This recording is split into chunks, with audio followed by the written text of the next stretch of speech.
Bom dia a todos. É um enorme prazer estar aqui após 20 anos de inauguração da Arela. Quando nós falamos que os pacientes com esclerose lateral amiotrófica são resistentes, o que eu posso falar é que quem cuida também é muito resistente. Não só o familiar, né? Não só o cuidador, mas também a equipe, porque o tempo todo nós estamos juntos, nós somos a rede de apoio de vocês.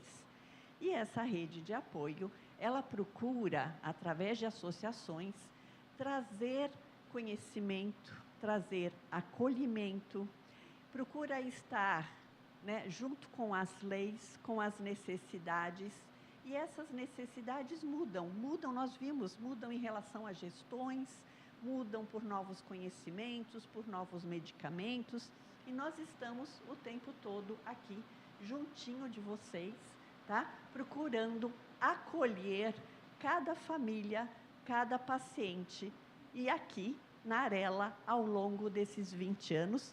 Então, parabéns a toda a equipe Arela, parabéns à equipe Abrela, que foi a primeira associação brasileira, e de lá vieram várias associações regionais, e parabéns à Associação Procura da ELA, onde eu e a Élica estamos no momento. Então, são várias associações e todas fazendo parte de uma mesma família. Eu sou membro voluntário atualmente da Procura da ELA. Estamos aqui representando associações irmãs. Então, vamos lá. Vou pegar esse aqui. Pronto. Quando o indivíduo com esclerose lateral costuma ter manifestações, que nós chamamos manifestações bulbares, né? Nós vimos Maria Emília falando assim, início apendicular, início bulbar. E o que seria isto? Nós temos duas formas principais, porque temos também por braços, mas de iniciar uma degeneração de neurônio motor, que pode ser uma forma ascendente e uma forma descendente.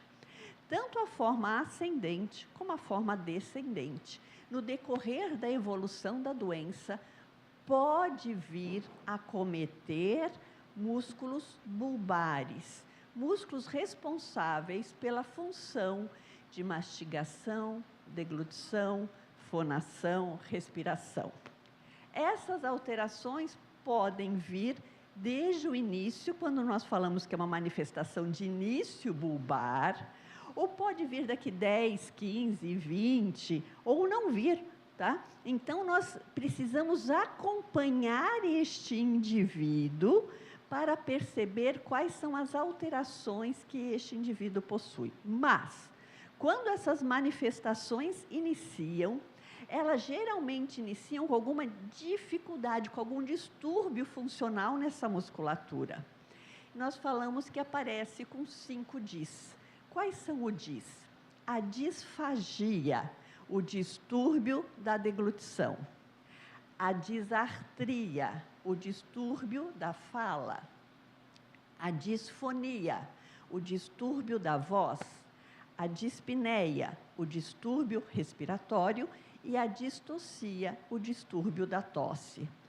Todas essas alterações, se eu tenho uma fala mais lenta, mais laboriosa, uma voz mais rouca, mais soprosa, que nós chamamos de rugosa, tá? Uma voz nasalada, engasgo às vezes, tenho dificuldade, fico muito tempo com a comida na boca, é mais difícil, como nós vimos a doutora, falando, é necessário, às vezes, mudar a consistência do alimento, ou até indicar uma maneira alternativa, uma gastrostomia endoscópica percutânea, por conta já de uma disfagia mais agravada, ou eu não tenho força para tossir, eu engasgo e me sinto afogada, às vezes, ou sinto que o alimento para na garganta. O que será que está acontecendo, que é o que nós vamos ver agora. Deixa eu ver se eu consigo... Ixi, não consegui passar a voz. Será que o apoio, se clicar naquele som, consegue passar para mim a voz?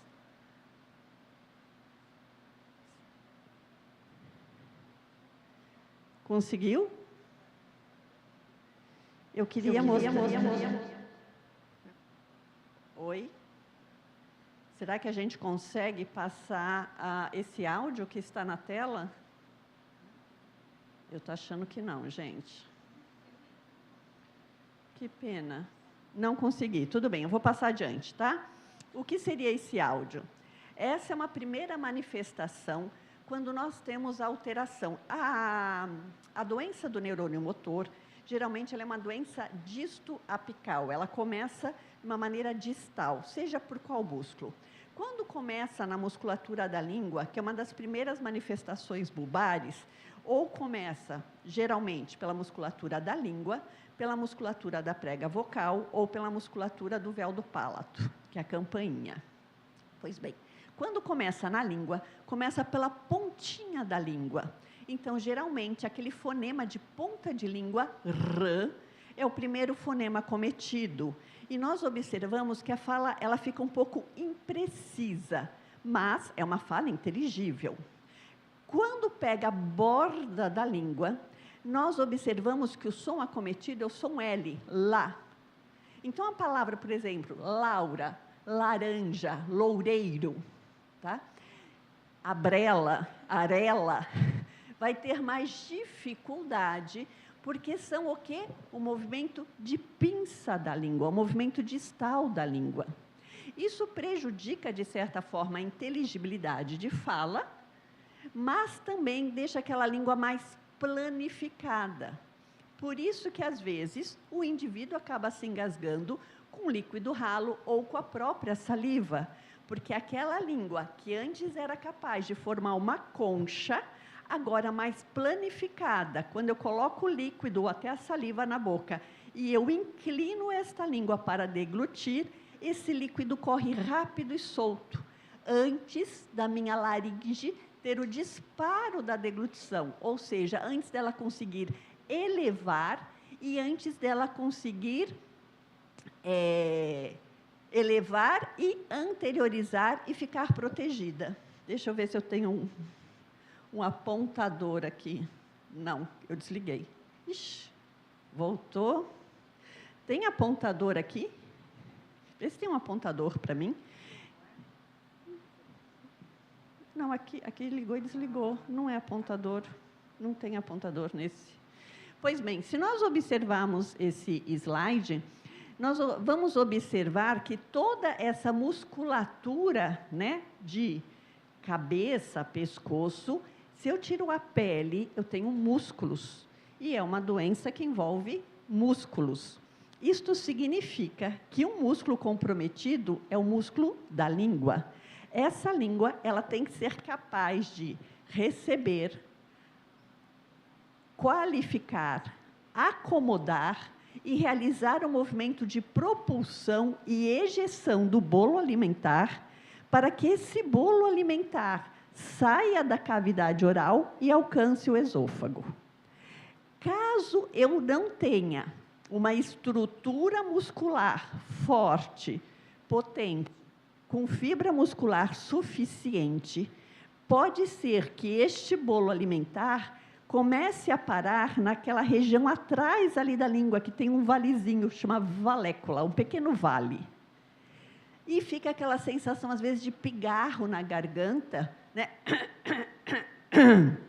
Incomodando o tempo todo, tá? E que eu tenho que ficar limpando. Por quê? Porque para resíduo naquela região, porque eu perdi aquela força de ejetar o bolo alimentar até o esôfago.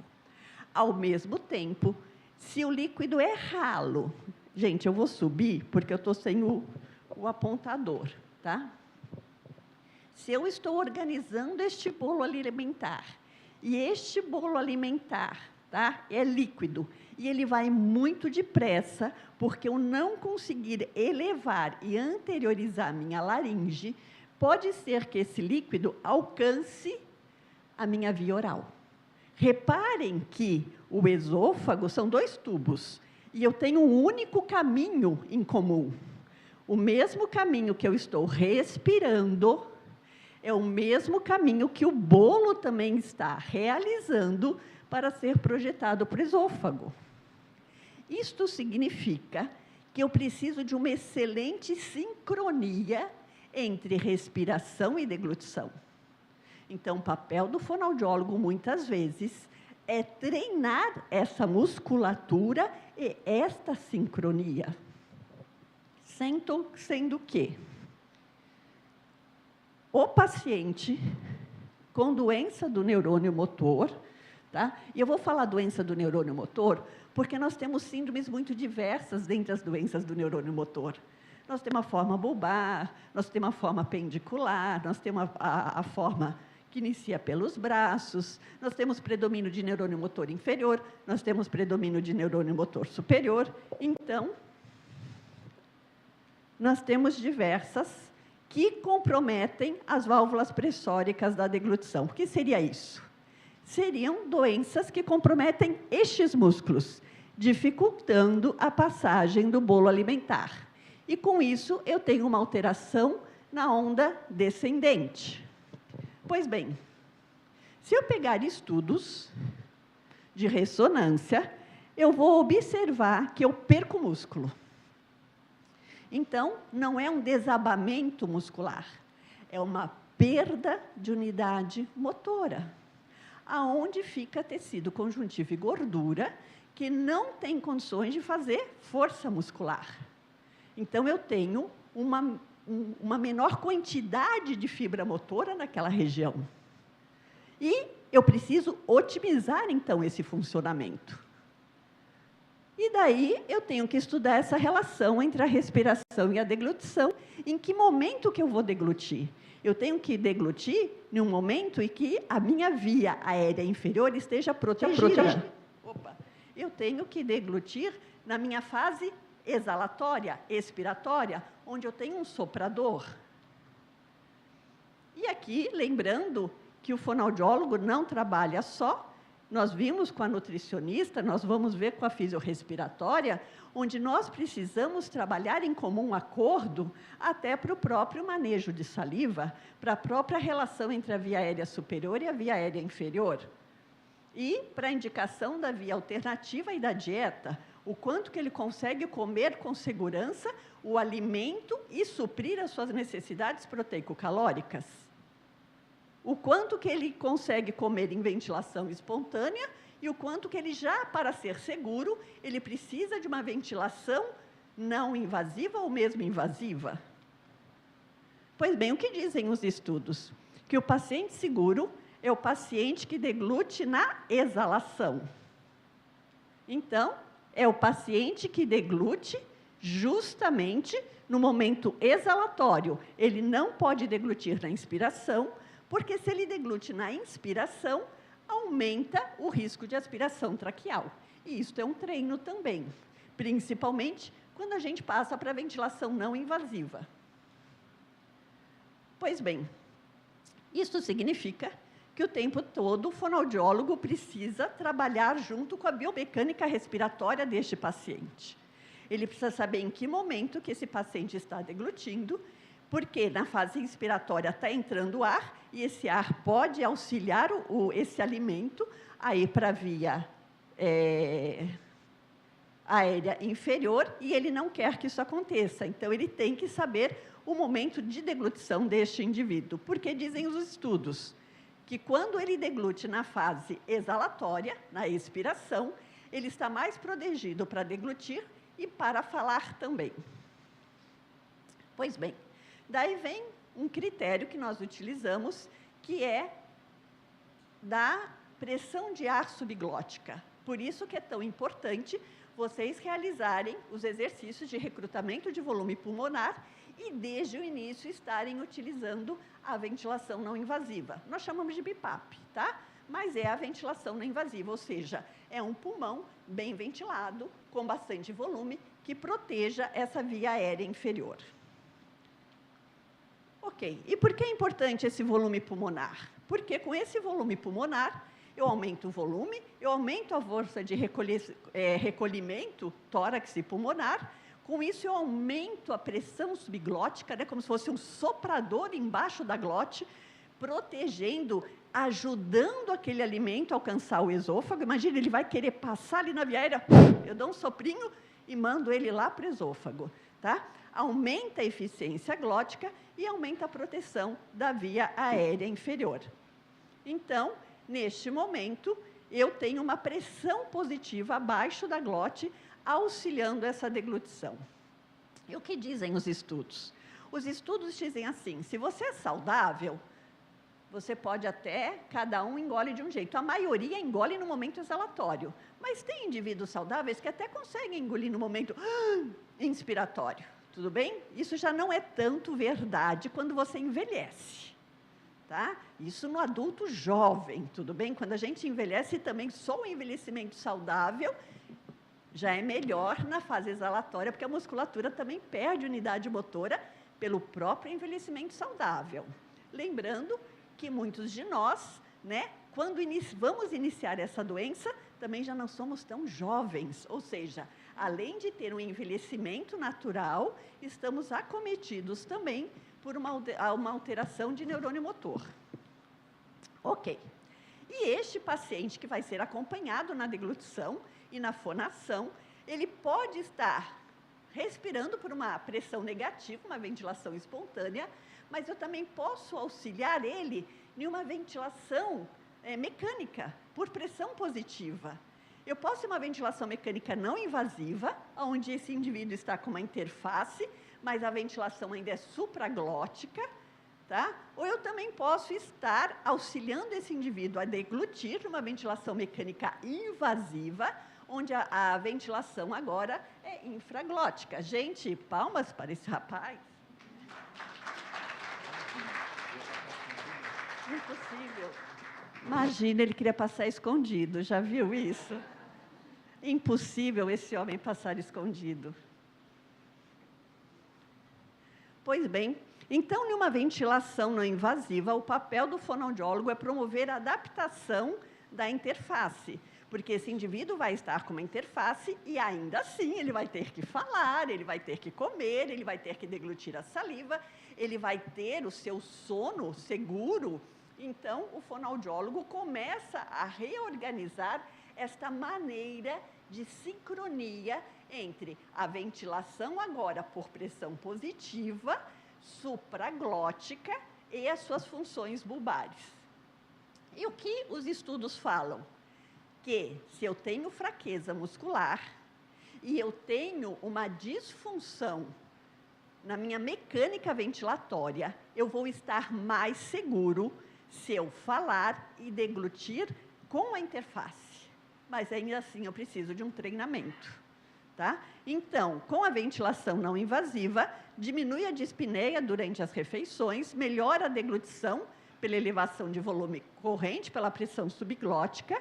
Então, eleva essa pressão, melhora essa sincronia, essa relação respiração-deglutição, e com isso, eu vou ter um menor tempo de trânsito oral, eu vou ter uma maior ingesta, eu consigo comer mais, e eu melhoro essa sincronia. Qual que é a advertência? Que esteja realmente sincronizado, para que esse indivíduo não degluta na fase inspiratória. Tá? Aqui é a mesma coisa, explicando.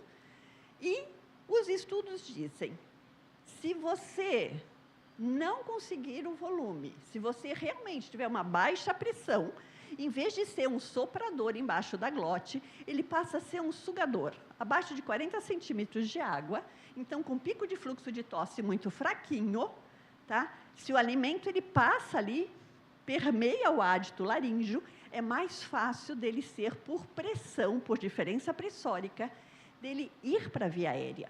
Então, eu preciso pressurizar esta região.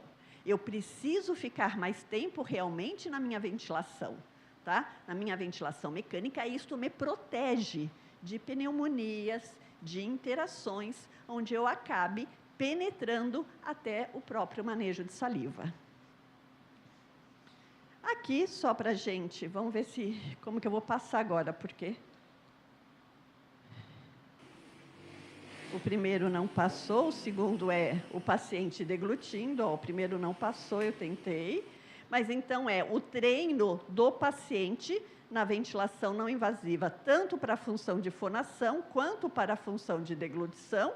Isso é feito junto com o fonoaudiólogo e o fisioterapeuta respiratório, para que a gente tenha uma adequação de parâmetros, não é o mesmo, tá? Pensa assim, o parâmetro que ele fica no dia a dia é um pouco mais elevado. Geralmente, eu diminuo um pouco o parâmetro para fazer as funções bulbares. Vocês vão ver, a Lumiar está com o stand aí. Geralmente, os aparelhos têm 2 parâmetros. Então, fica um parâmetro de ventilação, ventilação noturna, e um segundo parâmetro para que ele possa ficar de dia, mas que ele possa comer e falar durante este período. Ah, não, foi agora. Só que está sem som. Ele está falando. Ah, não. Tem como aumentar um pouquinho, por favor, o volume?